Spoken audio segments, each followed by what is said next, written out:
worry about the two handsome ones. Okay. All right? Don't do that.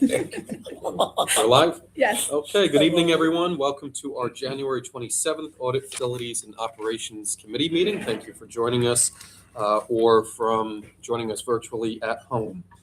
Our first item of business will be public comment. Seeing no members of the public present physically with us, we will move on to our first item of business, site upgrades at transportation facility. Mr. Silver?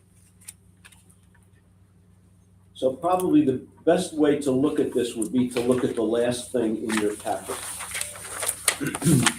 which says KG&D on it. So this is from our architect.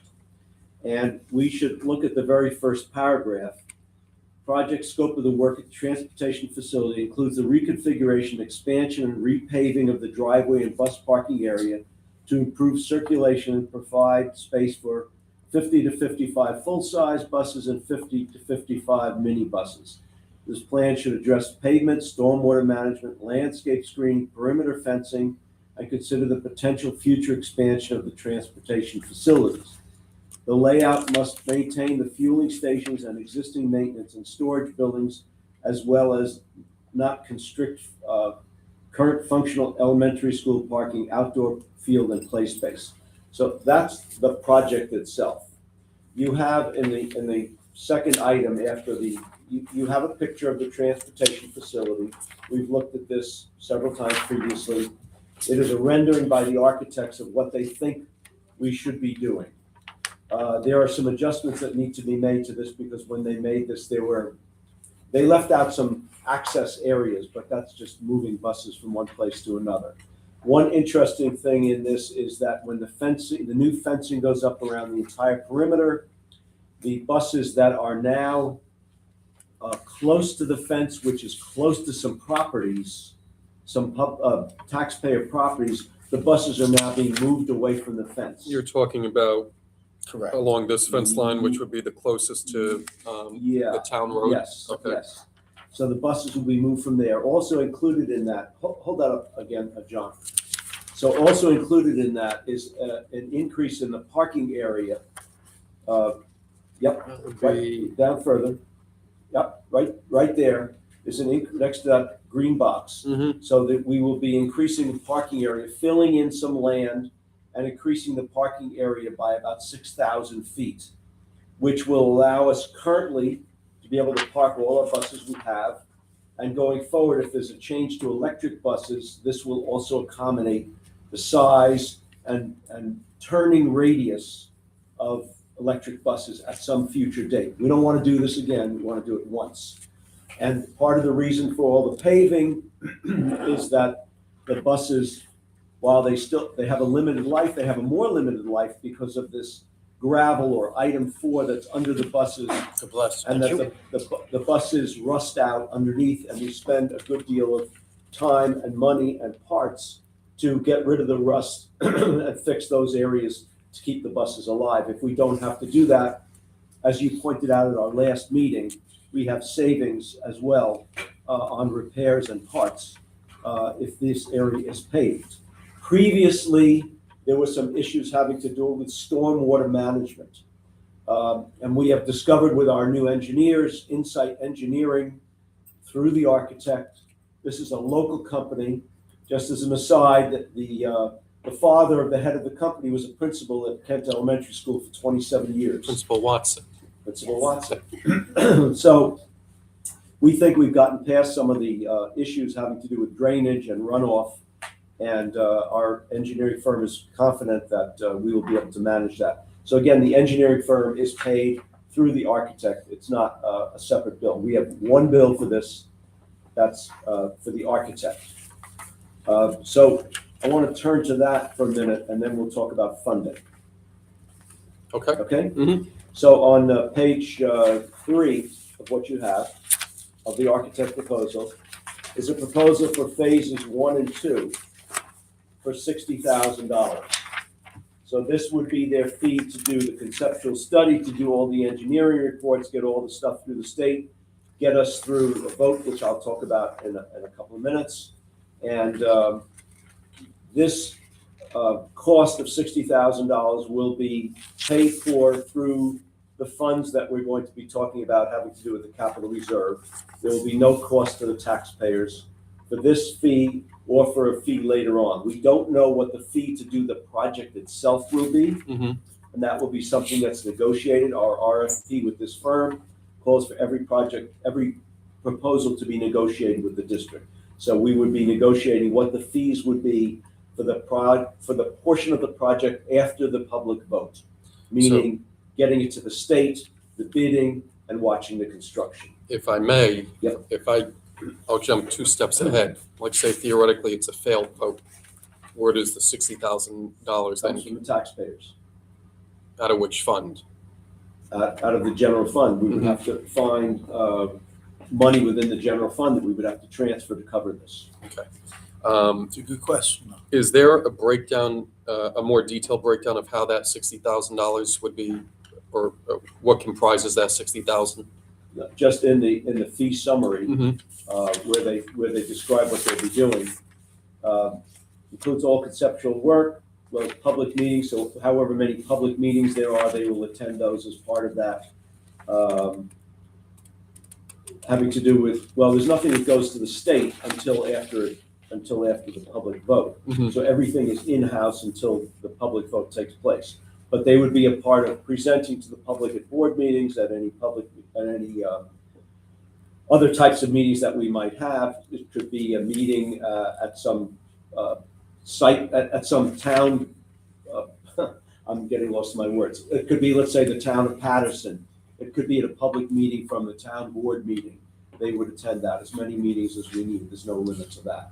So basically what phase one and especially phase one is doing the preparatory work to Mhm. understand the scope of the job and then come up with a better timeline of what that would be, the costs, fine tune, we have estimates, and going from there. I think that site, obviously, if you're talking about expanding the usable land in that area, you're gonna need to do surveying and probing and some assessments on what can be done, how much fill needs to be brought in, those types of things, Mhm. how much asphalt will be needed, so that we have all those facts on the day of the vote. Now, some of our surveys, we did the school buildings, but not the We transportation. did the athletic fields. Athletic fields, okay. Right, at both schools. That Mhm. was, yes, that's what we did. Okay. I want to point out that having to do with the fees, and if there's a failed vote, if you have a bond vote, any fees that any architect gets prior to the bond vote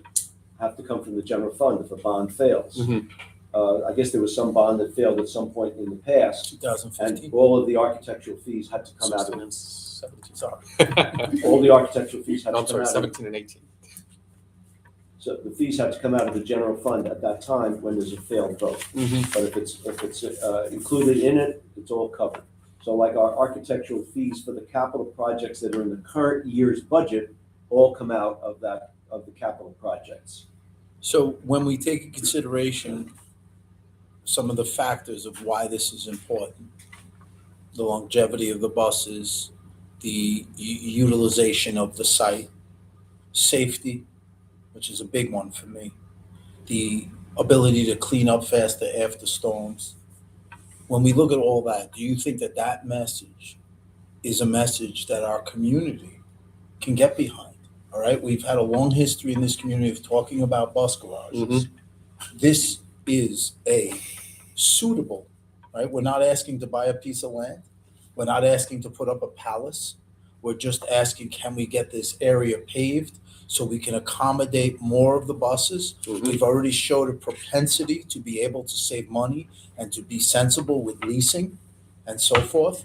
So I think this is an important project. My Yes. question is what do you think the overall feel in the community will be? I think that there would be much more support around a concept such as this. Just a little history. This is what I suggested back in 2017, before they tried to bring me up on removal charges, failed removal charges. But yes, I think that this is a great concept. I think that there would be broad community support for this. I think what the superintendent said is spot on. It's not a palace here. It's not a land purchase. It's not even an expansion on the current building. It's perimeter work, expansion of parking, paving, fence work. I think a little bit of a buffer zone between the parking and the town road, which has been, Farmers Mills. Yep. Yeah. Right, so let me speak to the overall funding. mhm, So any project that is site work requires $10,000 be spent in the building. In the building, in this case, means several new doors at Kent Elementary School. because it's the same Because property. it's the same property. So not $1 will be spent in the bus garage facility at all, nothing.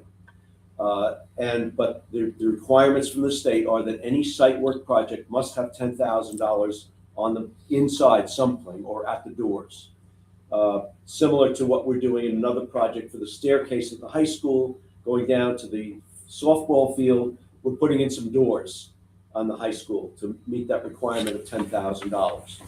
So other than that, everything that we spend will be spent on the site work itself. So And again, those things are needed as well. Yeah. Obviously, the fire ratings change, doors wear out, and we want to keep up with the maintenance of those properties. So people may think that this money is new money. It's not. This money is we have $3.2 million that has been put away over the years in what's called the capital reserve. It can only be used for capital projects. It can't be increased anymore because it was actually supposed to be gone by last year. But boards or administration never proposed anything to be done with this money, and it is just sat. We are allowed to add interest to it, so this $3.2 million is right now invested at about 3.55% through our investment company, New York Liquid Asset Fund. So it's earning interest. So we have this money, but the provisions of the law are that to use this money, the public must approve the use of the money, even though it doesn't affect their taxes, but they must say it's okay to use the money we already have. And so that's what this vote would be. There would be a separate proposition. We don't know how much it will be of this $3.2 million, but of course not all of it, or anywhere near all of it. But once we sign the agreement with the architect for the $60,000 to get started, we will then have estimates of what it will cost. This will be a separate vote. So we will have the board member vote, we will have the budget vote, and we will have this as a separate proposition to use the capital reserve to do upgrades to the transportation site. And Mr. Silver, so this was established in 2015 via a voter referendum. I'm sorry if I missed it. Has anything ever been taken out? It's never been It's used. never been used. So the way it's grown Mhm. has been that through the years, the various school budgets have included something for capital projects, but it has never been used. So the budget says $200,000 to do this, but it's never been used. And so it just goes into this reserve at the end of the year. Different this year, my first budget, we had $100,000 for a capital project. If we didn't use it, it would have gone, no, it can't go into this. It would just go back to the general fund. Because you can't add to this anymore. But that project is that lower staircase. And Then so have we're the 29 building. we're actually doing a staircase from the high school track. There's two staircases. One goes from the track to the middle part, and then from the middle part down. This is the upper staircase. Okay. And that's what this project is. So we're actually using the money we said we're going to use. In prior budgets, they have not. And this has just gone into the reserve year by year by year until it has accumulated this much money. And so it can only be used for capital projects. And we think this is a worthy use of it, not to affect the taxpayers, and to be able to upgrade our site at the garage. And the other thing is that on a 0% tax, increase, Mhm. 0% tax increase budget, this is a perfect time to do this. It's tax neutral all around. I think so. And I think, Mr. Silver, to your point, we have to emphasize that this account is in essentially a lockbox for projects such as these, and that money has been put aside year after year for these, for a purpose such as this. and then we would be drawing from, just like you said, monies already available to the district pending voter approval, that this would not be additional revenue or taxes levied or collected from our taxpayers. And other projects that we should decide to do Mhm. can be done in the same way. It could be a separate proposition to improve something else or to do something else, inside or outside, to use as much of this money as we want with voter approval and no effect on the taxes. I think the only, we had tried to tie up some loose ends at our last committee meeting because there's an advisory committee regarding this, but it hasn't gotten really community participation, unfortunately. Yeah, we had one person at our last committee meeting, and we did discuss moving the transportation in with the budget advisory committee, Mhm. so that the next time we have a budget advisory meeting would also include transportation. Mhm. Those must have been, what, 20, 25 people? Those people are very interested and would be interested in this as well. I Okay. just want to caution you about time, that we have no schedule for the next transportation committee meeting. Mhm. And I want to make sure we don't run out of time to do what we need to do to be prepared for the vote. So I would say we should have another budget advisory committee meeting in the next couple of weeks, Okay.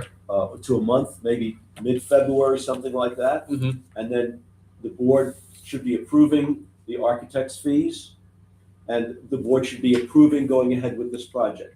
This requires board approval first and then voter approval. So, may I? Sure. So Ken, I think what Trustee Curzio is getting at is, can we use the advisory committee to go over to the site, get any other questions, use that as a community forum, and then we can start communicating these intentions to the community. But I think getting some community members to the site to show them the work we're doing will be very helpful. Yes, I just want to say again, that this needs to get done if we're going to be doing this and getting this work done. It's possible that we can get some of this done over next summer. If we pass it on May 19th, it's possible we can get to the state early, because it does not take long to get approval for site work. Interior renovations or construction take much more time at the state level. Plus, we can also possibly get it done quicker, just through some people we might know at the state level that would get it approved faster. No, I agree. I think it's an overdue project that should be done. I agree with Superintendent Blockin. I think the best thing to do would be to get people over there to see it, because seeing is believing. And I think we need to focus as much on safety, maintenance, and everything else, because the more we switch over to the leases, the less that rust thing is going to sell this type of thing. So there is multiple other reasons outside of maintaining buses that, like I said, safety, cleanup, water, everything. And when you see it over there, it's easy to see. This Yeah. should have been done a long time ago. We should have our meeting over there in where the drivers, that big bullpen where the drivers are. We could have the budget advisory meeting there. Or in Kent Elementary School in the gymnasium, Yeah. right? That would be We good. We got just walk right options. outside. One other thing, Yeah. Good. I would be willing to do 2 sessions. Mhm. So let's say we picked a Saturday. Yep. And we did the budget advisory committee, Mhm. and then we send out a community to all community members saying that at 12 o'clock, Mhm. if you want to see this site, this is the proposition, this is what the board and the school district is exploring. If you want a tour of those facilities as a community member, Mhm. we welcome you to come and meet us at 12 p.m. Just one more wrinkle that may go into it. So those advisory committees had a resolution charged by the board. One may have to be rescinded, and the other one, the budget one, may have to be amended to give that authority to that committee.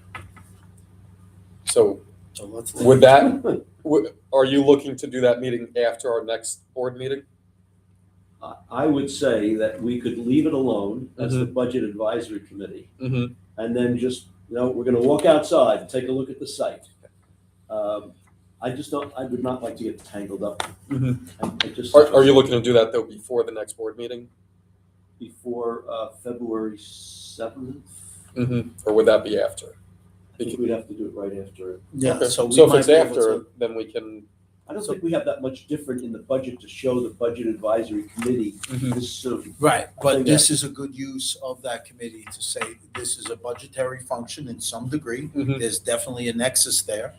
and then also with the community. But I think what John's saying is, in order to give the Budget Advisory Committee the power to say, yeah, this is a good project that's worthwhile, we need to make sure that we are saying that the Citizens Advisory Transportation Committee no longer has that power. We're now supplanting that onto this other committee that Correct, does. yeah. We need to watch the schedule, because I think that if we did it on the 11th or something like that, doesn't that bump into spring break or winter break? Winter break, but still. So we could do it, I'm not sure when we could do it. So we can, at the next board meeting, we can amend these charging resolutions, and then the Budget Advisory Committee can meet immediately after that, or in the days after that. We should I would like to pick a date for that. Mm-hmm. So the 11th would bump into, I'm not doing it right. So the meeting is on the 10th. Which meeting? February next meeting is on the meeting for us. 10th. Of the next board That's the meeting? next Yes. meeting, right? Okay. And so if we did it on the 14th, is that whole next week off? The 16th starts the week of spring. So is that a bad time to do it on the 14th? Might be, yeah, because But then people the might be following away. weekend would be the same problem. Yeah, The that's 21st correct. would be the same. So now you're at the 28th. No, we want to, I think we could try that weekend of the winter break, but I Would- mean, we might have people, might have travel plans, I don't know. But I think we should go ahead with it. We don't have many choices. Which one, before or after? I would say before is probably So better. that'd be Saturday, the 14th. That would work. Mm-hmm. So that's after our next board meeting. So, That's yeah, still so we, clear for the protocol Then section. we Yeah, could so- get everything all. so then yeah, we could do can- that. Procedural. so then we'll, I think the next step would be, so there would be two resolutions before the full board that we can recommend. One to rescind or repeal the Transportation Advisory Committee, and then the other one to amend the charging resolution for the Budget Advisory Committee to include the transportation aspect. So if we do that on the 10th, then we could meet on the 14th, Mm-hmm. and then we should be all ready for the 24th. Mm-hmm. And we could actually even maybe hold this committee meeting over at that site sometime between now and the 24th. No, but I do like especially with the lack of interest in the other one, the budget committee being a group of people that are passionate about the numbers and all that. And once they see too, like I said, that's the best. They can explain this. If they're behind it, they'll have a much better time explaining it than we will or you will once they see the site. And that's why I do love the idea of transparency Oh, and yeah. opening it up to And I people think- to see. What Mr. Silver, the superintendent, also said is important, where right now we're still discussing a budget that has a 0% tax levy increase. This proposition would have a no impact on taxes because it's money that we've already are already in Yep. possession of and already have. It's in a lockbox for this purpose And cannot be used for budget. and cannot be used for budget. So this money has been in this account for all or parts of the last 10, 11 years or over the course of that time since this account has been established. So It's a very reasonable proposal. It's something that, again, I was in support of 9 years ago. So we did use 950,000 of this money in this year's budget. 850,000 for things like the bleachers, the staircase, stuff like that. Yep. 100,000 for that, The chimney. the chimney and the staircase, staircase going down to the fields. So this is the reason. This is what's left after we've used that. Mhm. This 3.2. And not having capital projects in the budget, even though it's funded, keeps the budget down. Meaning there's 950,000 in the current year's budget. There's nothing in next year's budget. So it's 950,000 less increase in the budget itself. Mhm. Because we're not putting capital projects in there, we're doing them separately. I think those are good points to drive home. Yes. Okay. And that's what we Excellent. like for everybody to be Okay. able to understand this and transparent Mhm. and We're very transparent. We have even recorded committee meetings now. So we have a game plan as far as Yep. what to do at our next. So it was pointed out that that's Valentine's Day. The That- 14th. that- Yeah, in the weekend. morning, I think we'll be okay. I don't think anyone. Morning's not Valentine's Day though, it's the afternoon and evening. It's not a major holiday. It's not even a festival. I think we'll be okay, don't you? I could bring a box of chocolate. I mean, I'm serious. Do we think that Valentine's Day in the morning will be a problem? I have to discuss it. No, I'm just Happy Valentine's Day, we're meeting at 10 o'clock. You can ask the committee. Okay. Leave That it up to sounds them. good. Let's see what they say. But if not that weekend, then The following. the following one. Okay. We also need Yeah, to we figure could out, the following one too, because we'd Yeah. still be ahead of the board meeting. It would still be ahead of. Yeah. Okay. So that may be better. All right, well, we'll think about that. I could do either one, and I like chocolate on both. yeah, We'll bring you some Maybe we cards. could do two. Discounted chocolate if it's after. Oh, yeah, good point. but obviously we'd be willing to have any community member also join us after the budget advisory for a walkthrough. Excellent. All right, and in that communication, we would describe basically the task at hand, improvements to this area, and, invite people to come find out what this entails and why it's important. Excellent. Okay. Electric bus update. So we are now completing the application to the state for a 2-year delay of the requirement that's supposed to take place in 2027 to purchase only electric buses.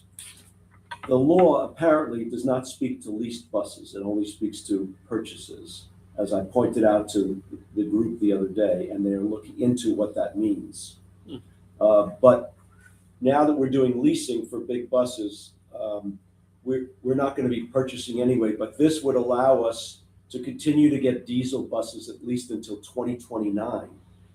And by 2035, you're supposed to be rid of all of your diesel buses. But there's also a provision where you get a second 2-year delay. We would have to go out to the public and ask for a vote of the public for some $41 million just to upgrade to electric buses. And so if we think about 700 and some public school districts, all having the requirement to have electric buses at the same time. So we would need, 30 or 40,000 electric buses. And so we can't even get a regular bus. It's not feasible. It's not feasible. And so we're waiting to see what the governor's going to do since she's up for election this year on that subject.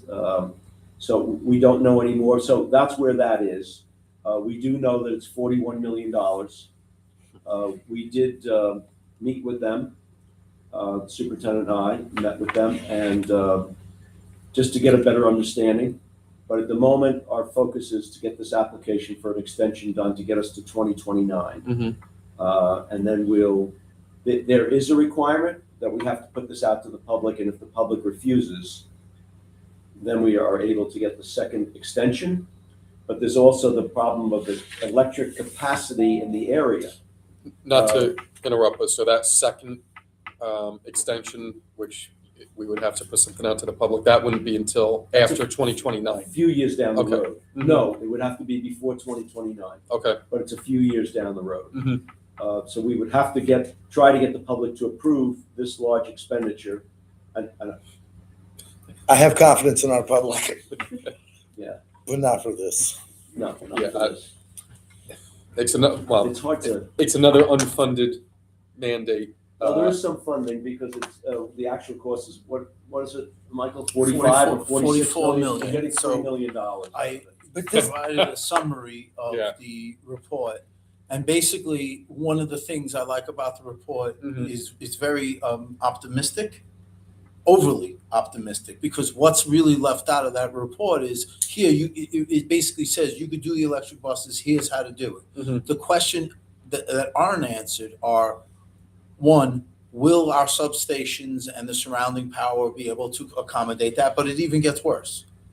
Will the manufacturers, all right, of origin be able to deliver the buses, the charging equipment, and all the infrastructure that goes with it? And that's what, not so much written in the report, But that is something that across the state, people are saying that is really the biggest problem. Mhm. That even if we had all the money in the world for these things, we would not be able to meet this mandate because of the manufacturing process and the supply process for the parts and the actual items that go into the electric bus ensemble will Yep. not be ready in time. And that's really an unfair place to put a school district, to say you have to have A, B, and C, but the A, B, and C aren't ready for you. But even if all the buses were ready to go tomorrow, we don't have the infrastructure, not even close. The electrical grid would be a problem, but I would say analogous to this is saying we have to, teleport our students. Yeah, first they got to invent the teleporter. Now, while the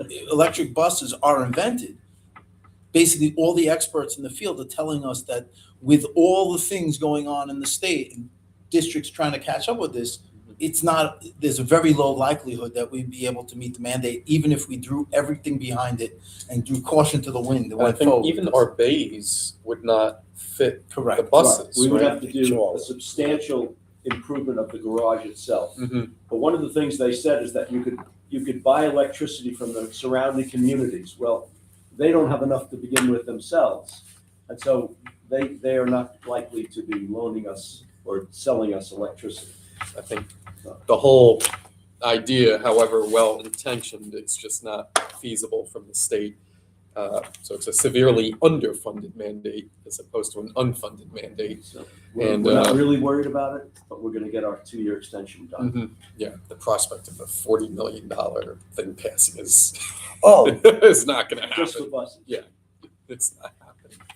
Well, and Um, also, when you look at the size of our school budget and you look at that percentage, Mhm. that is a significant percentage of any educational Oh, yeah, it's operation. 25%. Right. Yeah. And that is horrendous. And Mhm. I think that while we could feel bad for ourselves as educators and people who support education, we should really also be concerned with districts who aren't as financially well off as us, Mhm. and how inequitable this is, and scary to some districts that say, how would we ever do this? Well, unfortunately, I think they've tried to impose a one-size-fits-all approach. New York's a big state, 62 counties. And I know our transportation supervisor, when he first got to the district, one of his counterparts in the area of the state that he came from had purchased an electric bus, and he offered to bring it down to show us. And he said, but the only problem is, he says, I can't drive it down to you. He says, I'd have to tow it or put it on. Just couldn't get it back. Correct. He says it doesn't have enough charge to get to you. And there's no place to charge it. So hopefully the state reconsiders So we would, this mandate. if we did A this, lot we can would have to change have, by Yes. we would have to have charging stations at the schools. Mm-hmm. Because after a long run, let's say they go to East Fishkill and back, they would have to charge at the school. Also, we know that a full bus in this kind of weather, It's taking a lot more It's not going power. very far. And then if you're charging at another school, then are you paying them for their energy costs? It gets even Mhm. better. The more heat you use, the less power you could get from the battery. Yeah. So at a time of year like this, where there's really sub-zero, sub-freezing temperatures, that's very concerning. Well, they say it might only go maybe 40 miles in charge, a big bus. And the big district was 80 square miles? Seven- 70? 79. 79. 79. I was close. This guy, to do that to you, how dare you? from the beginning, it just doesn't sound feasible for this neck of the woods. Now I know the 80's answer. fine. Now I know the answer. So hopefully our state legislators will advocate for some change to this mandate. Okay, Mr. Silver, we did receive a question earlier today about field trips. Give me a moment, pull it up. I can answer. Oh, excellent. Okay. So this code originally had some $3,000 in it, and there was an adjustment of about $9,000 to bring the code to a total of 12. Mm-hmm. But the entire column that says adjustments has nothing to do with budget transfers. Adjustments are monies that have not been paid from the previous year. As of June 30th, goes into an adjustment. It could be that we didn't get a bill. It could be that the bill wasn't paid. but anything not paid or not done at June 30th goes into the adjustment column, which is some $3 million in total for our budget. That gets added to the current budget, but comes off of the old budget, gets added to the current budget, and those bills are paid when they're paid. And so if it's a field trip or field trips that were not paid, or we didn't have the bills, or for one reason or another it didn't get done, that goes into the adjustment column and then is paid when it's paid. So this is not a budget transfer. That's not related to adjustments. Adjustments, that total for adjustments of $3 million will be the same every time we look at the budget appropriation status report for the whole year. Excellent. Thank you. So just to add to that, you could take the kids on a trip to a museum in October. You might not get the invoice for that until April.